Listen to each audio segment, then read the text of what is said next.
So welcome back to the latest episode with Rahul Reddy Garu, the immigration lawyer, and he's practicing law from since 30 years. So right now OPT నుంచి stem నుంచి H1Bకి మారే వాళ్ళ situations ఏ విధంగా ఉండబోతున్నాయి యూఎస్లో అనేది తెలుసుకుందాం. Hi sir. Sir I'm very fine sir, and how are you sir? Good. So upcoming మార్చ్లో H1Bకి సంబంధించిన లాటరీస్ అవి ఉండబోతున్నాయి కాబట్టి వాటి గురించి డిస్కస్ చేద్దాం. సో ఓపీటీ అండ్ స్టెమ్ నుంచి ఎవరైతే H1B కోసం వెయిట్ చేస్తూ ఉంటారో లాటరీ టైంలో వాళ్ళ మీద ఎఫెక్ట్ ఏ విధంగా ఉంటుందంటారు? ఇప్పుడు మనకు కొత్త H1B రెగ్యులేషన్స్ వచ్చినాయి. దాని ద్వారా ఏమైందంటే థర్డ్ పార్టీ ప్లేస్మెంట్ అనేది కొద్దిగా స్ట్రిక్ట్ అయిపోయింది. అదొకటి. ఇంకోటి ఏంటంటే మనకు లాస్ట్ ఇయర్ H1B కోటాను మొత్తం ట్రాన్సాక్షన్ చేసిండ్రు. అంటే అంతకుముందు 7-8 years నుంచి ఎట్లుండే అంటే అంతకుముందు 3-4 years ఎట్లుండే అంటే ఒక 10 కంపెనీల నుంచి కూడా కొందరు ఫైల్ చేసిండ్రు, ఫ్రాడ్లెంట్ ఫైలింగ్స్ అయ్యి. అంటే ఒకవేళ కనుక కొన్ని జాబ్స్ ఉంటే 10 కంపెనీల నుంచి ఫైల్ చేసిన ఉన్నారు. అయితే ఇప్పుడు లాస్ట్ ఇయర్కి వచ్చేమటికి ఏమైందంటే మీకు ఒకవేళ కనుక 10 కంపెనీలు ఫైల్ చేసినా కూడా శ్రీనివాసరావు అన్నతను మాత్రం ఒకటే కాబట్టి అతనికి ఒకటేసారి లాటరీ వచ్చే ఛాన్స్ ఉంటుంది. అతని బిల్లుని 10 సార్లు బెటరు.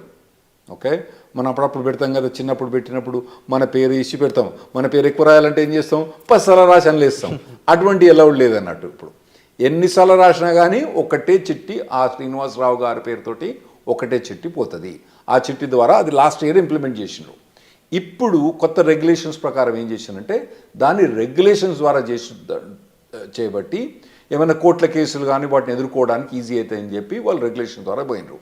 అయితే ఇప్పుడు కొత్త ప్రొవిజన్ ఏంటంటే లాటరీ మనం మార్చిలో ఫైల్ చేసేటప్పుడు కొత్తగా ఫీజు అంతకుముందు $10 ఉండే. $10 ఏంటండి ఎప్పుడు ఇవ్వాలి, ఎప్పుడు పెద్ద కేర్ చేయరు. సో కొందరు ఫ్రాడ్లెంట్ ఫైల్ చేసే వాళ్ళు కొద్దిగా ఎక్కువ ఫైల్ చేస్తున్నారు, $10.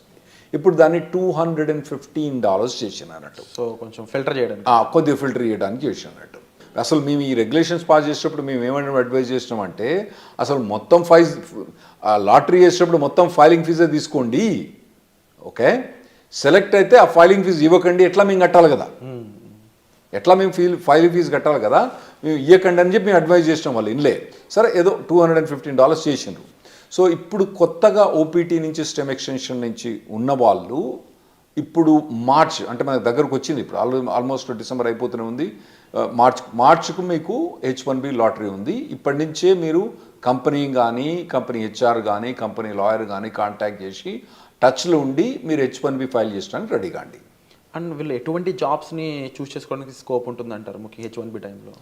నార్మల్గా అంటే మన వాళ్ళందరూ కంప్యూటర్ ప్రొఫెషనల్స్ ఉంటారు కాబట్టి మనకు 3 types ఆఫ్ జాబ్స్ ఉంటాయి నార్మల్గా అండి. ఒకటి ఎండ్ క్లయింట్ అంటే నార్మల్గా కోకోలా కంపెనీ, లేదంటే నెక్స్ట్ ఇంప్లిమెంటేషన్ పార్ట్నర్, ఈ డెలాయిట్, కాగ్నిజెంట్, ఇన్ఫోసిస్ అని ఇంప్లిమెంటేషన్ పార్ట్నర్ టైప్ ఉంటాయి. ఇంకోటేమో ABC కన్సల్టింగ్ కంపెనీ, చిన్న చిన్న కంపెనీస్ ఉంటాయి. అయితే మనం మొదలు కవర్ చేసిన ఎపిసోడ్లో ఏంటంటే కోకోలతో కంపెనీతో పనిచేస్తే కొద్దిగా మంచిగా ఉంటుంది H1B ప్రొవిజన్స్ అని చెప్పినాం. కాకపోతే ఈ ఎండ్ క్లయింట్ పనిచేసినప్పుడు వాళ్ళు ఏం చేస్తారంటే నీకు 3 ఏళ్ళు వర్క్ పర్మిట్ ఉంది కదా, నీకు ఇప్పుడే H1 అప్లై చేయమంటారు. అది వీనికి పెద్ద బాధ అయింది. ఎందుకంటే ఇప్పుడు 3rd year పోయినప్పుడు వీని H1B లాటరీ రాలేదనుకోండి, వీని పని గోవిందా. సో అటువంటి వీళ్ళు నార్మల్గా కంపెనీ పోయేటప్పుడు అంటే చాయిస్ ఉంటే మాత్రం మీకు కంపెనీ ఈ ఇయర్ మీకు H1B అప్లై చేస్తుందా చేస్తలేదా అదొకటి కనుక్కోండి. ఎండ్ ఆఫ్ ది స్టెమ్ ఎక్స్టెన్షన్లో సార్ ఇన్ కేసు ఎంప్లాయర్ని చేంజ్ చేసుకున్నాం అనుకోండి, అప్పుడు సిచ్యువేషన్ ఏ విధంగా ఉంటుంది? ఎంప్లాయర్ చేంజ్ చేసుకున్నా కానీ ఆ మార్చ్ టైంలో ఫైల్ చేస్తే సరిపోద్ది. మార్చ్ టైంలో ఫైల్ చేయకపోతే సరిపోద్ది. ఇంతకుముందు చెప్పినట్టు ఏంటంటే ఒకవేళ కనుక ఇప్పుడు మనం డిసెంబర్ జనవరిలో ఉన్నారు కదా, మీరు ఇప్పుడు మీ కంపెనీ కనుక మీరు H1B ఫైల్ ఈ లాటరీలో ఫైల్ చేస్తారా చేయరా కనుక్కోండి. ఒకవేళ చేయరని అనుకుంటే మాత్రం ఈ కంపెనీ వదిలిపెట్టి వేరే ఏ కంపెనీ కనుక మీకు జాబ్ దొరికితే ఆ కంపెనీకి పోవడం బెటరు. ఎందుకంటే H1B లాటరీ ఎంత తొందర వస్తే అంత బెటర్. ఎందుకంటే మనం లాస్ట్ 10 years నుంచి చూస్తున్నాం కదా, H1B లాటరీ అనేది కష్టమవుతుంది రావడం. ఓకే, ఇది లాటరీలో రావడం చాలా కష్టమవుతుంది. పోతానా కొద్ది ఇంకా పర్సంటేజ్ ఛాన్సెస్ తగ్గిపోతున్నాయి. మీకు 3 times కూడా మీరు లాటరీ ట్రై చేసుకోవాలి, అవసరమైతే 4 times కూడా మీరు లాటరీ ట్రై చేసుకోవాలి. వచ్చినప్పుడు ఇమ్మీడియట్గా ఫైల్ చేసుకోండి, మళ్ళీ నెక్స్ట్ ఇయర్ పెట్టకండి అన్నట్టు. ఒకవేళ ఈ కంపెనీ ఫైల్ చేయకపోతే మీకు వేరే జాబ్ దొరికితే మాత్రం వేరే జాబ్ తీసుకొని ఆ జాబ్ ద్వారా కూడా మీరు H1B ఫైల్ చేసుకోవడం బెటర్. స్టెమ్ స్టూడెంట్స్కి ఎలాంటి ప్రొటెక్షన్ ఉంటుంది సార్? అంటే ఎక్స్పైరేషన్ ముందు జాబ్ పోయినట్లయితే వాళ్ళకి ఏమైనా ప్రొటెక్షన్ ఉంటుందా? ఏముండదండి, గోయిందా అంతే. ఇప్పుడు H1B ఉంది, ఇప్పుడు ఉందనుకోండి, ఇప్పుడు మార్చ్లో లాటరీ ఉంది, ఫిబ్రవరిలో జాబ్ పోయిందనుకోండి, మార్చ్లో వాళ్ళు ఫైల్ చేయరాదు అన్నట్టు. అయితే కొందరు ఏం చేస్తారంటే ఈ కన్సల్టింగ్ కంపెనీ ద్వారా పోయి ఫ్రాడ్లెంట్గా వాళ్ళకి డబ్బులు ఇచ్చో జాబు లేకున్నా ఫైల్ చేయించుకుంటారు. అవి అయితే నేను అవాయిడ్ చేయమని చెప్తా. ఎందుకంటే మీరు లాంగ్ రన్లో చూసుకోండి, మళ్ళీ కాకపోతే ఇండియాకి వచ్చి మీరు మళ్ళీ H1B లాటరీ అప్లై చేసుకోవచ్చు, కానీ ఇటువంటి ఫ్రాడ్లెంట్ కంపెనీస్ మాత్రం పోకండి. జెన్యున్ జాబ్ ఉంటే మాత్రమే మీరు H1B ఫైల్ చేయించుకోండి. జెన్యున్ జాబ్ లేకపోతే ఎప్పుడు కూడా H1B ఫైల్ చేయించుకోకండి. లేదు, ఇన్ కేస్ జాబ్ పోయింది అనుకున్న టైంలో స్టెమ్ ఓపీటీ మెయింటైన్ చేస్తూ ఎంప్లాయర్ మార్చుకునే స్కోప్ ఉంటుందా? స్టెమ్ ఓపీటీలో మనకు 90 days ఆఫ్ అన్ఎంప్లాయ్మెంట్ అలౌడ్ అండి. సో ఆ డేస్ని అక్కడక్కడ మెయింటైన్ చేసుకోవాలి. అదే అక్కడ మెయింటైన్ చేసుకోవచ్చు. మెయింటైన్ చేసుకొని దెన్ వేరే జాబ్ కనుక హాప్ ఆన్ అయితే అప్పుడు H1B ఫైల్ చేసుకోవచ్చు. కాకపోతే ఈ మార్చ్లో ఈ H1B లాటరీ ఎప్పుడు ఫైల్ చేస్తారు? మార్చ్ 1st నుంచి, టిపికల్గా మార్చ్ 20th. కొద్దిగా డేట్స్ అటు ఇటు చేంజ్ అవుతా అంటే ఒక 5-6 రోజులు అటు ఇటు చేంజ్ అవుతా అంటే ఆ టైంలో కనుక జాబ్ లేకపోతే కథం, మనోడు మళ్ళీ నెక్స్ట్ ఇయర్ వెయిట్ చేయాల్సి వస్తుంది. ఈ 90 days కాకుండా, ఈ టైం పీరియడ్ కాకుండా స్టెమ్ ఓపీని ఎక్స్టెన్షన్ చేసుకోలేమంటారా? స్టెమ్ ఓపీటీ అంటే 90 days అన్ఎంప్లాయ్మెంట్ ఎక్స్టెండ్ చేసుకోవడమా, లేదా 2 years స్టెమ్ ఓపీటీని ఎక్స్టెండ్ చేసుకోవడం? లేదండి, స్టెమ్ ఓపీటీ అన్నది 2 yearsకి లిమిటెడ్. అయితే అందులో కొన్ని చిన్న చిన్న ఎగ్జంప్షన్స్ ఉన్నాయి. ఇప్పుడు H1B అన్నది మనం మార్చ్లో లాటరీ ఫైల్ చేసినా కూడా యాక్చువల్ H1B అనేది అక్టోబర్ దాకా స్టార్ట్ కాదు. అయితే ఒకవేళ స్టెమ్ ఎక్స్టెన్షన్ కనుక ఈ ఏప్రిల్ నుంచి అక్టోబర్ మధ్యలో కనుక ఒకవేళ స్టెమ్ ఎక్స్టెన్షన్ ఎగ్జాస్ట్ అవుతుంది అనుకోండి, అంటే ఇతని స్టెమ్ ఎక్స్టెన్షన్ జూన్లో ఎక్స్పైర్ అవుతుంది అనుకోండి, ఇతను H1B ఫైల్ చేస్తే ఈ స్టెమ్ ఎక్స్టెన్షన్ ఆటోమేటిక్గా జూన్ నుంచి అక్టోబర్ దాకా ఎక్స్టెండ్ అయింది. అట్లా కొన్ని లిమిటెడ్ ఎగ్జంప్షన్, దాన్ని మేము క్యాప్ గ్యాప్ అంటాం అన్నట్టు. క్యాప్ గ్యాప్ అంటాం. అది ఎప్పటి నుంచి? నార్మల్గా టిపికల్గా ఏప్రిల్ నుంచి అక్టోబర్ దాకా ఎక్స్టెండ్ అయింది. ఏది? కంపెనీ ఏదైతే కంపెనీ ఉందో H1B change of status file చేస్తే ఆటోమేటిక్గా క్యాప్ గ్యాప్ అన్నది ఏప్రిల్ నుంచి అక్టోబర్ దాకా ఎక్స్టెండ్ అయింది. అండ్ మనం ముందు మాట్లాడుకున్న ఈ రూల్స్ అండ్ రెగ్యులేషన్స్ అన్నీ కూడా పార్ట్ టైంలో కూడా అప్లైకబుల్ అవుతాయా? అంటే ఇప్పుడు స్టెమ్ వాళ్ళు పార్ట్ టైం కూడా సేమ్ ఇదే చేయొచ్చా, లేదా ఫుల్ టైమే చేయాలి కంపల్సరీ? మీరు అన్నట్టు ఒకవేళ కనుక H1B జాబ్ ఫైల్ చేసిన అనుకోండి, పార్ట్ టైం కూడా వాళ్ళు ఎక్స్టెండ్ చేసుకోవచ్చు. ఏది? టిపికల్గా ఏప్రిల్ నుంచి అక్టోబర్ దాకా. అయితే ఇప్పుడు కొత్తగా వచ్చిన రెగ్యులేషన్స్ ఏవైతే జనవరి 17, 2025 అప్లికే అవుతాయో దానికి యాక్చువల్లీ స్టూడెంట్స్ కొద్దిగా ఈజీ ప్రొవిజన్ ఇచ్చిండ్రు. కపుల్ ఆఫ్ ప్రొవిజన్స్ ఏమి ఇచ్చిందంటే, ఒకవేళ నార్మల్గా మేము H1B ఫైల్ చేసినప్పుడు అక్టోబర్ 1st డేట్ పెట్టే ఫైల్ చేయాలి, అక్టోబర్ 2nd ఫైల్ చేయొద్దని చెప్పినట్టు. ఇప్పుడు కొత్తగా ఏంది? నువ్వు ఎక్స్టెండెడ్ డేట్స్ అంటే ఇంకా లేట్ డేట్ తోటి, కానీ మేము ఒకవేళ కనుక మేలో ఫైల్ చేసినా కూడా కొద్దిగా లేట్గా స్టార్ట్ డేట్ అంటే వీని స్టెమ్ ఎక్స్టెన్షన్ ఉంటుంది కదండి, ఈ స్టెమ్ ఎక్స్టెన్షన్ ఎక్కువ వాడుకోవడానికి ఇంకా ఎక్కువ రోజులు పెట్టుకొని, అంటే అక్టోబర్ 1st కాకుండా డిసెంబర్ కానీ జనవరి కానీ స్టార్ట్ డేట్ పెట్టుకొని మేము H1B ఫైల్ చేసుకోవచ్చని కొత్త రెగ్యులేషన్ వచ్చింది. ఇది స్టెమ్ ఎక్స్టెన్షన్ ఉన్న వాళ్ళకు, ఓపీటీ ఉన్న వాళ్ళకి చాలా అడ్వాంటేజ్ అండి. ఎందుకంటే అనవసరంగా 6 years H1B వాడరు.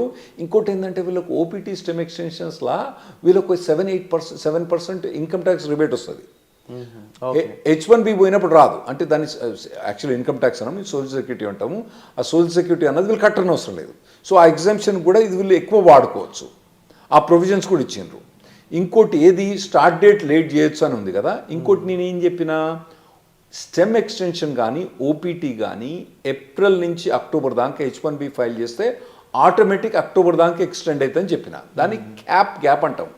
దాన్ని వాళ్ళు ఏం చేశారంటే, క్యాప్ గ్యాప్ అన్నది అక్టోబర్ దాకా కాకుండా ఏప్రిల్ అంటే మళ్ళీ నెక్స్ట్ ఏప్రిల్ దాకా వాళ్ళు ఎక్స్టెండ్ చేసినట్టు, అంటే దాదాపుగా 1 year ఎక్స్టెండ్ చేసినట్టు. ఓకే. కాకపోతే దాని కిటికీ ఏంటంటే, ఈ క్యాప్ గ్యాప్కు H1B అన్నది ఫైల్ చేయడం కంపల్సరీ. చేసిన వాళ్ళకి మాత్రం లాటరీలో సెలెక్ట్ అయ్యి H1B ఫైల్ చేసిన వాళ్ళకే ఈ క్యాప్ గ్యాప్ వర్తిస్తుంది. తర్వాత ఈ క్యాప్ గ్యాప్ ఎక్స్టెన్షన్ కూడా H1B లాటరీలో సెలెక్ట్ అయ్యి H1B ఫైల్ చేసిన వాళ్ళకే ఈ క్యాప్ గ్యాప్ అన్నది వర్తిస్తుంది.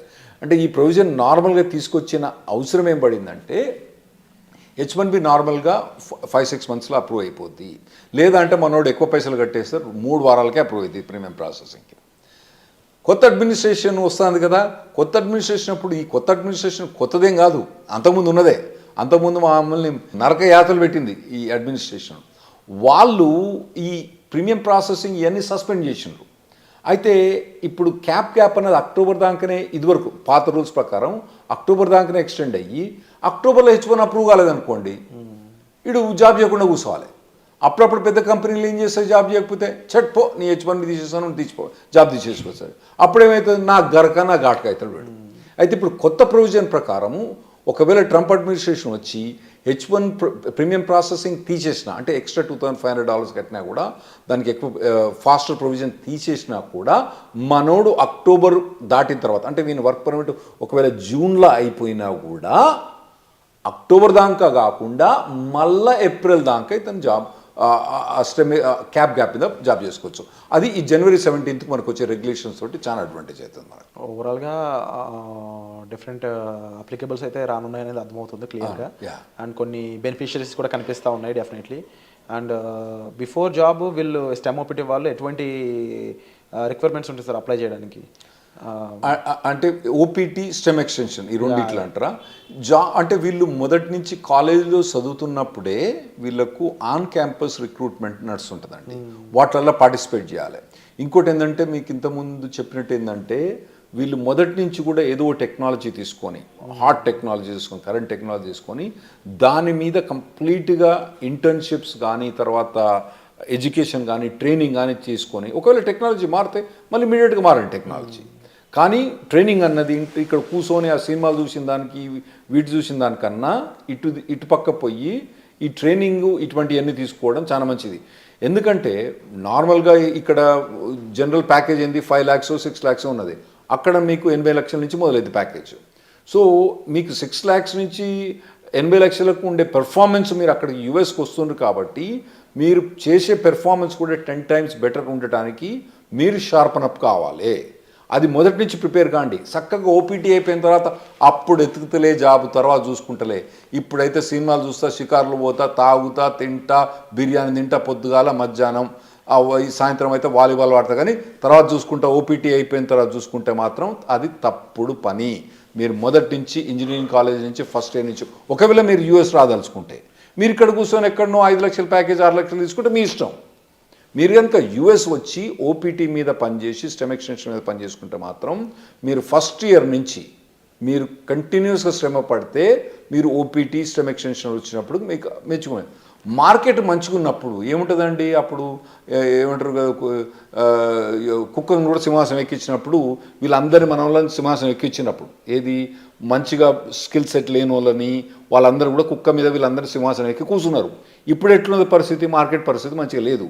మరి మార్కెట్ పరిస్థితి మంచిగా లేదంటే యాక్చువల్గా మీరు స్టాక్స్లో బాగా చేస్తూ ఉంటారు కదా, అసలు యూఎస్లో ఇప్పుడు స్టాక్ మార్కెట్లు ఉందండి, హై రేట్స్ ఉన్నాయి, అన్నీ బాగున్నాయి స్టాక్ మార్కెట్. అయినా కానీ ఐటీ ప్రొవిజన్ మొత్తం డౌన్ అయిపోయింది. ఎందుకైందంటే మెయిన్ ప్రొవిజన్ ఏంటంటే 2021 ఎప్పుడైతే మన కోవిడ్ అయిపోయిందో అప్పుడు ఎట్లా హైర్ చేసిందంటే, అమెజాన్ కొన్ని కంపెనీస్ అయితే ఒకటే అండి, మీ శాలరీ ఎంత, ఇన్కమ్ ట్యాక్స్ చూపేరా అని వీళ్ళు పట్టుకుపోయినారు. నీ W2 ఎంత, నీ W2లా ఓకే నీకు 80 లక్షలు వస్తుంది, ఓకే ఒకటేరా నీకు, ఇగో 1,60,60,000 అంతే, వారు ఏం మాట్లాడలేదు. అట్లా చాలా మందిని హైర్ చేసిండ్రు. చక్కగా తీసుకుపోయి కుక్కను తీసుకుపోయి సింహాసనం మీద కూర్చోబెట్టిండ్రు. ఇప్పుడు ఏమవుతుందంటే వాళ్ళందరూ చాలా మంది లేఆఫ్స్ అవుతుండ్రు, ఇంపాక్ట్ చూపిస్తున్నారు. ఇప్పుడు కొత్తగా వచ్చే పోరాళ్ళకు మాత్రం ఆ లగ్జరీ ఏదైతే 2021-22లో ఏదైతే హైరింగ్ చూసిండ్రో, ఆ తర్వాత అంతకుముందు హైరింగ్ చూసిండ్రో, ఇంకా ముందు మీరు చూడరు. ఆర్టిఫిషియల్ ఇంటెలిజెన్స్ అనేది బాగా డెవలప్ అయింది. దాంతో ఏమవుతుందంటే ఈజీగా ప్రోగ్రామింగ్ అయిపోతుంది. కాబట్టి మీ జాబ్స్ అన్నవి చాలా కష్టమవుతాయి. మీరు మొదటి నుంచి ప్రిపేర్ కాండి.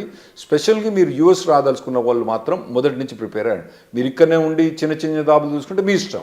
అక్కడ కనుక మీకు హై లెవెల్ జాబ్ కావాలంటే అక్కడ లో లెవెల్ జాబ్స్ ఉండవు. ఎందుకంటే వీళ్ళకి జాబ్ ఇవ్వడానికి వీలుండదు అక్కడ. ఏది ఓపీటీ స్పెషలిస్ట్ స్టెమ్ ఎక్స్టెన్షన్లా వాళ్ళు తీసుకొచ్చి $5 $10 జాబ్ ఇవ్వడానికి వీల్లేదు, రెగ్యులేషన్స్ ఎలా చేయవు కాబట్టి వీళ్ళకి హై లెవెల్ జాబ్ కావాలి. కాబట్టి ఆ లెవెల్ జాబ్ కావాలంటే మీరు ఇప్పటి నుంచి ప్రిపేర్ కావడం బెటర్.